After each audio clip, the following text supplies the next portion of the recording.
Hello everyone, आप सभी का इम्पैक्ट एजुकेशन हब के ऑनलाइन प्लेटफॉर्म पर हार्दिक स्वागत है।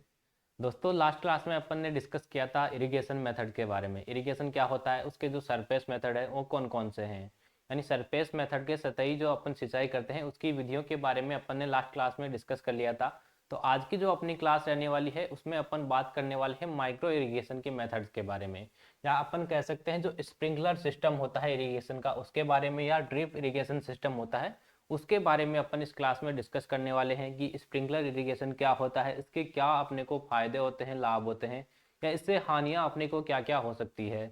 इसके अलावा अपन देखेंगे ड्रिप इरिगेशन सिस्टम है वो क्या होता है, इसके जो एडवांटेज है उनके बारे में अपन डिस्कस करेंगे। इसके अलावा इससे जो अपने को लॉसेस हो सकते हैं उनके बारे में भी अपन इस क्लास में डिस्कस करेंगे। तो अपना जो ये इरिगेशन वाला सिस्टम है या स्प्रिंकलर है और ड्रिप मेथड है, इन दोनों के बारे में अपन डिटेल से इस क्लास में है वो डिस्कस करने वाले हैं। तो चलिए स्टार्ट करते हैं आज की क्लास को। तो सबसे पहले बात करेंगे अपन जो अपना स्प्रिंकलर इरिगेशन सिस्टम है।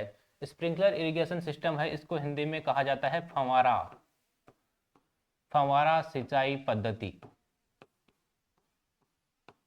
यानी आप सब ने देखा होगा फव्वारा जो सिस्टम है आजकल जनरली ज़्यादातर यही काम में लिया जाता है, लेकिन जहाँ पानी की कमी है वहाँ पे अपन ड्रिप इरिगेशन सिस्टम है वो काम में लेते हैं।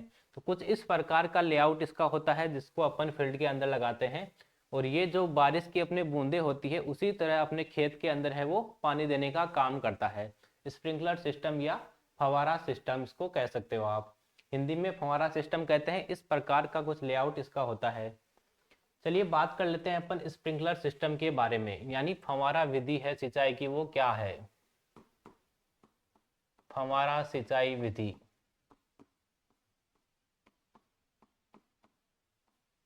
हिंदी में कहते हैं दोस्तों इसको फव्वारा सिंचाई विधि। तो अपन बात करते हैं कि इसमें सिंचाई है वो कैसे होती है। तो sprinkler irrigation is a method of applying irrigation water which similar to natural rainfall. यानी अपने जो बारिश होती है, वर्षा होती है, वैसे ही अपन क्या करते हैं क्रॉप के अंदर पानी देते हैं, फील्ड में पानी देते हैं, उसी के समान है ये। नेचुरल जो रेनफॉल होती है, बारिश होती है, प्राकृतिक बरसात होती है, उसकी तरह जैसे अपने फील्ड के अंदर पानी आता है वैसे ही अपन इस सिस्टम के थ्रू खेत में पानी देने का काम करते हैं, उसी के ये समान है। Water is conveyed under desired pressure, और जो पानी है वो एक डिजायर्ड प्रेशर के जिस हिसाब से अपने को प्रेशर रखना होता है उस प्रेशर के थ्रू अपने जो पाइप्स है उनके थ्रू अपना फील्ड है उसके अंदर जाता है। जैसे अगर प्रेशर की जनरली बात करेंगे, प्रेशर कितना रखते हैं तो 2 to 5 kg पर सेंटीमीटर स्क्वायर सेंटीमीटर है वो प्रेशर इसमें रखा जाता है, जो कि जो प्रेशर है वो एक पंप के थ्रू डेवलप किया जाता है।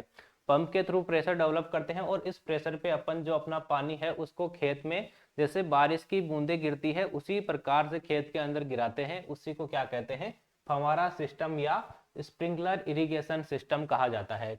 इस प्रकार का कुछ स्प्रिंकलर सिस्टम होता है, आप सबने जरूर देखा होगा, और नहीं देखा तो आप यहाँ पे देख सकते हो। चलिए नेक्स्ट अपन बात करते हैं जो स्प्रिंकलर सिस्टम है इसके एडवांटेज क्या क्या हैं, इसके लाभ क्या क्या हैं, इससे अपने को क्या फायदा होने वाला है, क्यों अपन स्प्रिंकलर सिस्टम है वो काम में लें।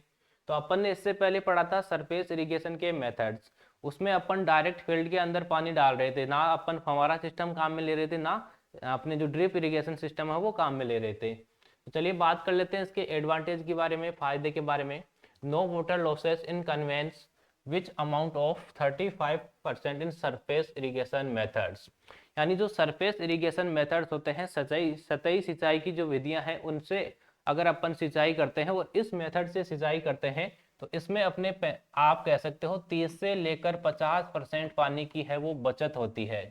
यानी पानी का लॉस है वो इसमें कम हो जाता है, कम पानी में अपन अधिक फील्ड है वो सिंचित कर सकते हैं, यानी पानी की मात्रा इसमें कम चाहिए होती है, पानी का नुकसान है, लॉस है वो कम होता है।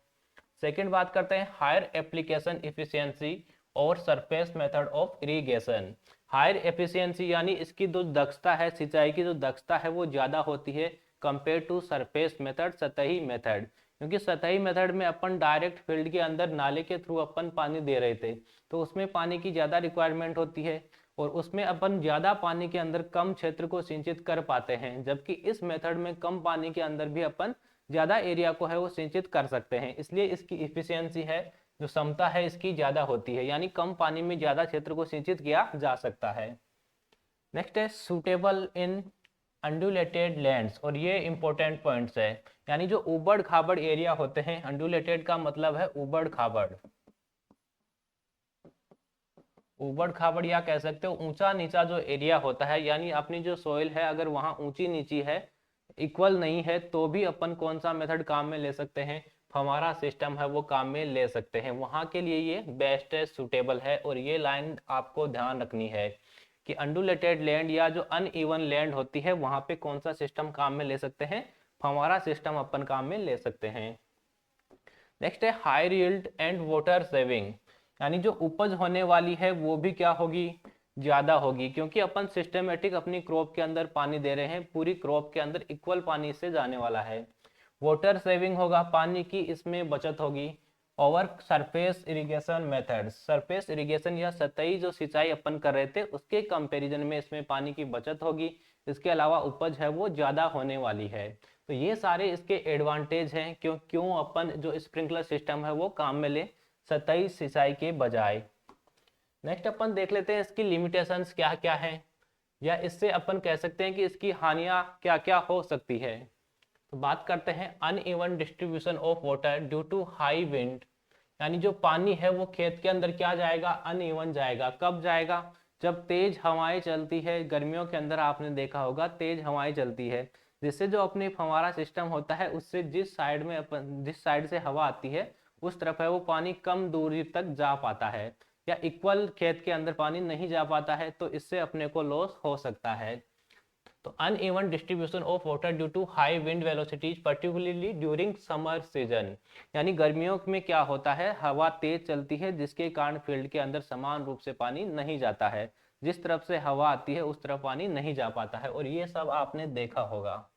सेकेंड है higher evaporation losses when operating under higher temperature, अगर ज्यादा टेम्परेचर होगा तो जो पानी है वो वाष्प बनकर जल्दी उड़ जाता है, क्योंकि अपन जो अपनी सॉइल है उसके ऊपर पानी डाल रहे हैं फव्वारा सिंचाई के थ्रू। जैसे फव्वारा अपने जो सॉरी अपन करते हैं ना रेन, अपने जो रेन आती है बारिश आती है उसके थ्रू इसमें सिंचाई हो रही है। तो आपने देखा होगा कि बारिश से के बाद में जो बारिश हल्की अगर बारिश आती है, कम बारिश आती है, तो अपनी जो सॉइल है वो जल्दी सूख जाती है, क्योंकि अपन उसको कम मात्रा में पानी है वहां पे आ पाता है। इसके थ्रू जो अपने स्प्रिंकलर सिस्टम है इससे भी फील्ड में कम पानी जा पाता है, यानी जो पानी है वो ऊपरी लेयर पर ही रहता है, सॉइल की ऊपरी लेयर पर रहता है, जिससे इवोपरेशन है वो वाष्पोत्सर्जन है वो ज्यादा होता है। तो इसके थ्रू जो पानी है वो जल्दी से सूख जाता है, सॉइल है वो जल्दी सूख जाएगी अगर टेम्परेचर ज्यादा होगा तो। नेक्स्ट है mechanical difficulties such as sprinkler rotate fail to rotate, nozzles में क्लॉग एंड कपलर्स में लीक, और इंजन में रिक्वायर्ड रिपेयर। इसमें मैकेनिकल डिफिकल्टीज हो सकती है, यानी अब आपको पता है इसमें मशीनरी अपन काम में ले रहे हैं, तो उन मशीनों के अंदर है वो कुछ ना कुछ दिक्कत आ सकती है। जैसे फेल्ड ऑफ रोटेट, यानी जो स्प्रिंकलर है नोजल है आपका वो रोटेट करना बंद कर देता है, घूमना बंद कर देता है। तो अगर घूमना बंद कर देगा तो सारा पानी है वो एक ही जगह जाएगा, तो ये भी इसका नुकसान हो सकता है। इसके अलावा नोजल्स में क्लॉग, नोजल्स के अंदर आपने देखा होगा कई बार जो नोजल होते हैं उसमें कुछ न कुछ कचरा या और कुछ है वो फंस जाता है, जिससे पानी है वो बाहर नहीं आता है, तो ये इसका डिसएडवांटेज हो सकता है। इसके अलावा कपलर्स में लीक, जो कपलर्स होते हैं जहाँ से कनेक्ट होता है नोजल, तो वो जो स्प्रिंकलर अपना कनेक्ट होता है वहां से अगर लीक हो जाता है तो पानी का नुकसान हो सकता है, ये सारे। इसके अलावा जो इंजन अपन काम में लेते हैं, यानी अपनी जो मशीनरी होती है उसकी रिपेयरिंग भी अपने को करनी पड़ती है, तो ये सारे इसके डिसएडवांटेज हो सकते हैं। Initial investment and recurrent operating cost are much higher than in surface irrigation method.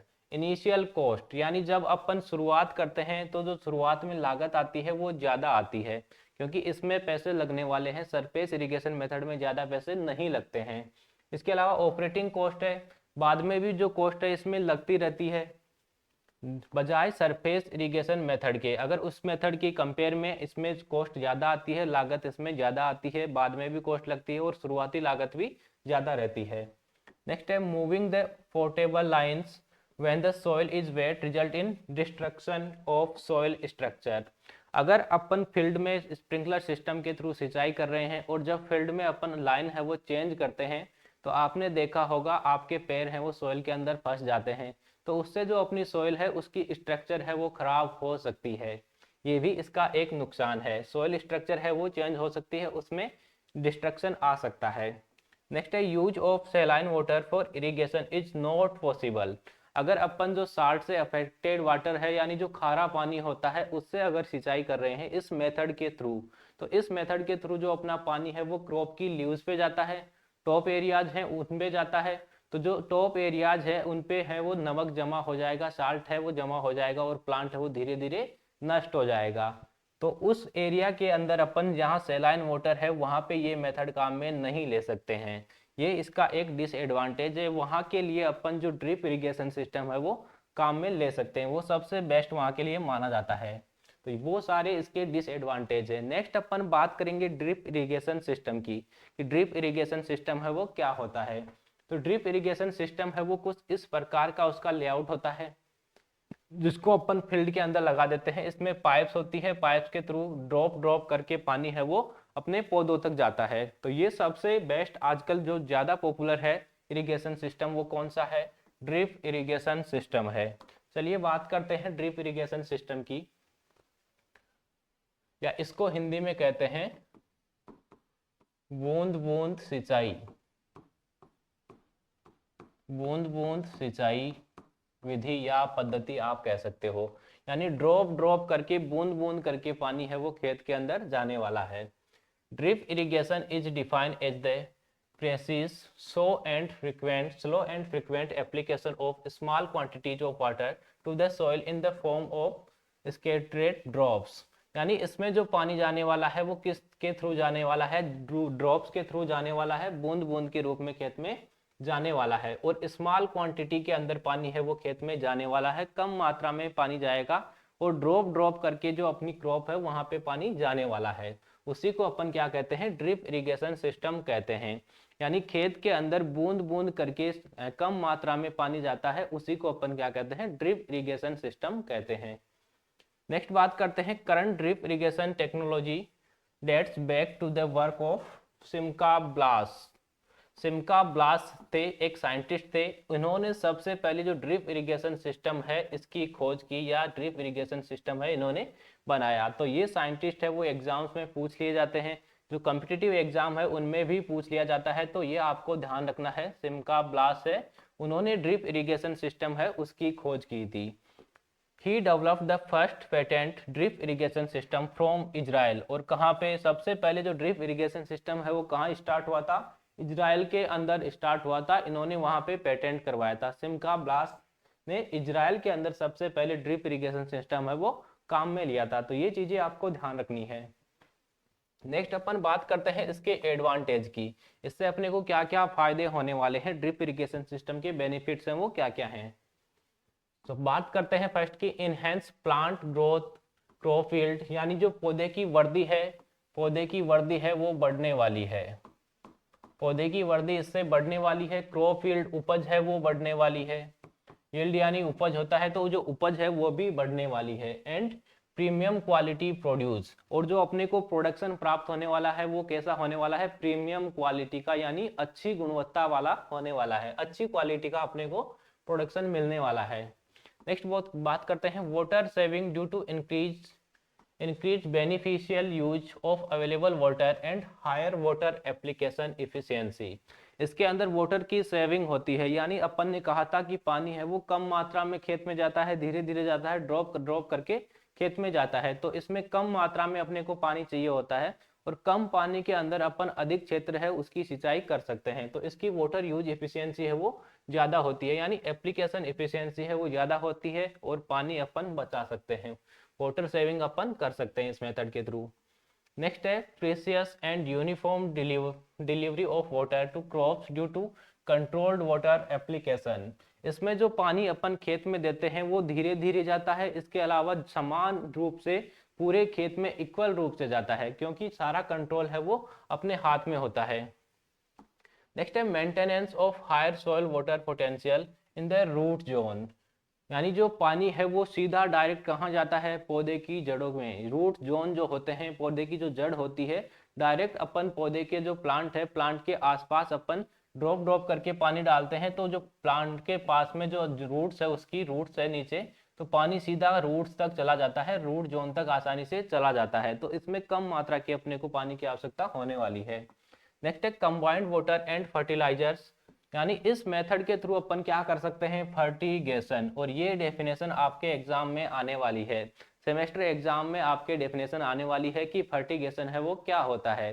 तो सिंचाई के साथ साथ आपको क्या करना है, उर्वरक भी देने हैं। एक साथ अगर सिंचाई और उर्वरक आप देते हो तो उसी को क्या कहते हैं, फर्टिगेशन कहते हैं। तो इस मेथड के थ्रू अपन वाटर के साथ साथ क्या दे सकते हैं, फर्टिलाइजर, उर्वरक है वो भी खेत में दे सकते हैं। एप्लीकेशन मिनिमाइज न्यूट्रिएंट लॉस, इसके अलावा जो न्यूट्रिएंट लॉस है इसमें वो कम होने वाला है, यानी पोषक तत्वों का जो लॉस है वो कम होने वाला है, क्योंकि डायरेक्ट पानी कहाँ जा रहा है, रूट जोन तक जा रहा है। तो पौधे हैं वो जल्दी से न्यूट्रिएंट को एब्जॉर्ब कर सकते हैं। And improve fertiliser use efficiency and contribute to fertiliser saving in some crops. Fertiliser कम मात्रा में चाहिए होगा, अगर ऐसा अपन कर रहे हैं, डायरेक्ट रूट जोन तक अपन फर्टिलाइजर पहुंचा रहे हैं, तो कम मात्रा में अपने को फर्टिलाइजर की आवश्यकता होगी, उर्वरक की कम मात्रा में आवश्यकता होगी। And improve fertiliser use efficiency, और फर्टिलाइजर की जो एफिशिएंसी है, उसकी जो दक्षता है वो अपन इसके थ्रू बढ़ा सकते हैं। कम मात्रा में फर्टिलाइजर होगा, कम फर्टिलाइजर से ज्यादा क्षेत्र जो एरिया है, क्षेत्र है, उसमें अपन फर्टिगेशन कर सकते हैं। नेक्स्ट है reduce salinity hazards to crop plant when low quality saline water is used for irrigation, यानी जो सैलाइन वाटर है अगर कम सैलाइन है तो वो अपन इस मेथड के थ्रू सॉइल में दे सकते हैं, प्लांट्स को ग्रो कर सकते हैं। वो जो अपनी क्रॉप है उनको ज़्यादा नुकसान नहीं पहुंचाएगा, और अपन इस पानी के थ्रू भी, सैलाइन वाटर के थ्रू भी क्रॉपिंग कर सकते हैं। Suitable for irrigation high value crops raise in greenhouse, कौन सी फसलों की ये सबसे ज्यादा सुटेबल है, जो हाई वैल्यू फसलें होती हैं, जैसे अपन ग्रीन हाउस के अंदर क्रॉप्स लगाते हैं, प्लास्टिक टनल्स है उनके अंदर अपन क्रॉप्स लगाते हैं, पॉली हाउस के अंदर अपन क्रॉप्स लगाते हैं, तो उनमें अपन को ज्यादा अमाउंट में पानी की आवश्यकता नहीं होती है, तो उन मेथड्स में अपन जो ड्रिप इरिगेशन सिस्टम है वो काम में ले सकते हैं, उनके लिए ये सबसे बेस्ट होता है। नेक्स्ट देखते हैं इसकी लिमिटेशंस क्या है, इसकी सीमाएं क्या है, या इससे अपने को क्या नुकसान हो सकते हैं। सेंसिटिविटी टू इमिटर क्लॉगिंग, यानी सेंसिटिविटी ऑफ इमिटर क्लॉगिंग, इसमें क्या होता है, एक तो जो छेद होते हैं, इमिटर्स बने होते हैं, कभी कभी वो बंद हो जाते हैं, तो वहां पे पानी नहीं जाता है, तो ये इसका एक नुकसान हो सकता है। साल्ट एक्यूमुलेशन इन सॉइल, धीरे धीरे साल्ट है वो इकट्ठा होने लगता है, और सॉइल है वो बंजर बन जाती है धीरे धीरे, क्योंकि अपन इसके थ्रू सॉइलन वाटर है वो क्रॉप के अंदर डाल रहे हैं, तो साल्ट है वो सॉइल के अंदर जमा हो जाता है धीरे धीरे। Mechanical damage to system components, कभी कभी जो सिस्टम्स के कंपोनेंट्स है, इसके बहुत सारे कंपोनेंट्स होते हैं, आगे अपन देखने वाले हैं कौन कौन से इसके कंपोनेंट्स होते हैं, तो उनमें कभी कभी है वो नुकसान हो सकता है, मैकेनिकल उनमें प्रॉब्लम आ सकती है। Lack of micro climate control such as frost protection, इसके थ्रू अपन जो पाला पड़ता है उससे अपनी फसलों को नहीं बचा सकते। अगर आपको फसलों को पाले से बचाना है तो फव्वारा सिंचाई आपको करनी पड़ेगी, या ज़्यादा सर्दी से आपको बचाना है, कूलिंग से आपको बचाना है, तो उसके लिए फव्वारा सिस्टम है वो काम में लेना पड़ेगा, ये वहाँ के लिए सुटेबल नहीं है। Operational constraints such as high technical skill, यानी इसमें जो आप अगर इस मेथड से सिंचाई करते हो तो आपको स्किल्ड लेबर की आवश्यकता होगी, यानी जो लेबर है वो स्किल्ड होनी चाहिए, उसको पता होना चाहिए कि कैसे ड्रिप इरिगेशन सिस्टम है उसको मेंटेन करना है, कैसे उसको ओपन करना है, कैसे उसको क्लोज करना है। फिल्ट्रेशन एंड ऑपरेटिंग प्रेशर, कितना उसमें प्रेशर रखना है, कितना उसमें फिल्ट्रेशन रखना है, तो ये सारी चीज़ें उसको पता होनी चाहिए, यानी कुल मिलाकर जो स्किल्ड लेबर है वही ये मेथड यूज में ले सकती है, वही इसको टेक्निकली हैंडल कर सकती है। जैसे ये अपन देख सकते हैं हेड कंट्रोल यूनिट है, जो ड्रिप इरिगेशन सिस्टम होता है उसका जो हेड कंट्रोल यूनिट होता है वो कुछ इस प्रकार का होता है। आई होप आप लोगों ने ऑलरेडी ये देख रखा होगा। इसके अलावा फर्टिलाइजर जो इक्विपमेंट होते हैं वो कुछ इस प्रकार के होते हैं, जिनमें अपन एक साथ में फर्टिगेशन भी कर सकते हैं। फर्टिगेशन आपके एग्जाम में आने वाला है, या जैसे अपन ने फील्ड के अंदर ये पूरा ड्रिप इरिगेशन का जो हेड सिस्टम है वो लगा रखा है, तो इसको आप देख सकते हो, इस प्रकार का जो ड्रिप इरिगेशन सिस्टम है वो होता है, इसका हेड सिस्टम इस प्रकार का होता है, या इस प्रकार आप देख सकते हो, कुछ में कलर है वो डिफरेंस हो सकते हैं। नेक्स्ट है फर्टिगेशन, और ये आपको ध्यान रखना है क्योंकि बहुत ही इंपॉर्टेंट है, आपके सेमेस्टर एग्जाम के पॉइंट ऑफ व्यू से बहुत इंपॉर्टेंट है। फर्टिगेशन, तो fertigation is a method of fertiliser application. Fertigation क्या है? फर्टिलाइजर को अप्लाई करने का एक मेथड, एक विधि है। In which fertiliser is incorporated within the irrigation water, यानी जो अपन इसमें फर्टिलाइजर देते हैं वो देते हैं पानी के साथ में। सिंचाई की जो सिंचाई करते हैं, सिंचाई का जो पानी होता है उसके साथ में ही अपन अगर फर्टिलाइजर खेत के अंदर देते हैं तो उसी को क्या कहा जाता है? फर्टिगेशन कहा जाता है। यानी सिंचाई पानी के साथ में उर्वरक देने को ही क्या कहते हैं?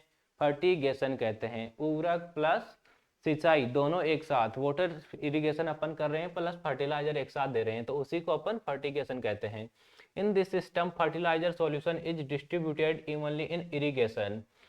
इसमें क्या होता है, फायदा क्या होता है? जो अपन फर्टिगेशन करते हैं तो इसमें जो अपना सॉइल है, अपनी जो वाटर है, वो सॉइल के अंदर पूरे बिल्कुल इक्वल जाता है, क्योंकि सिंचाई है वो पानी पूरे फील्ड के अंदर इक्वल जाने वाला है। तो अपन ने उसी के अंदर फर्टिलाइजर मिला दिया तो सॉइल में इक्वल है वो फर्टिलाइजर चला जाता है, यानी प्लांट को इक्वल अमाउंट में फर्टिलाइजर है इसमें मिलता है। The availability of nutrient is very high, therefore the efficiency is more. और जिससे क्या होता है, प्लांट है उनको न्यूट्रिएंट है वो अच्छे से अवेलेबल हो सकते हैं, आसानी से उनको उपलब्ध हो सकते हैं।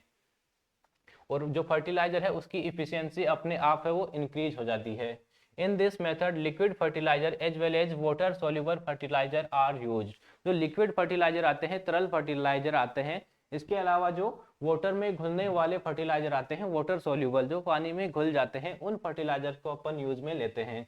By this method fertiliser use efficiency increase from 80 to 90%। इस मेथड के थ्रू 80 से 90% फर्टिलाइजर की जो एप्लीकेशन कैपेसिटी है वो बढ़ जाती है, उसकी दक्षता बढ़ जाती है।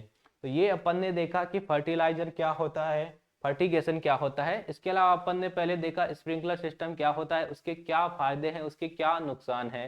ड्रिप इरिगेशन सिस्टम क्या होता है, उसके एडवांटेज क्या है, उसकी लिमिटेशंस क्या है, और फर्टिगेशन है वो क्या होता है। तो अपना जो ये फर्टिगेशन वाला, इसके अलावा जो इरिगेशन वाला सिस्टम था, इरिगेशन के मेथड्स थे, वो कंप्लीट हो चुके हैं। नेक्स्ट क्लास में अपन नया चैप्टर लेंगे। तब तक के लिए थैंक यू। पढ़ते रहिए क्लास को और क्लास को शेयर जरूर कीजिए। चलिए मिलते हैं जल्दी, तब तक के लिए थैंक यू।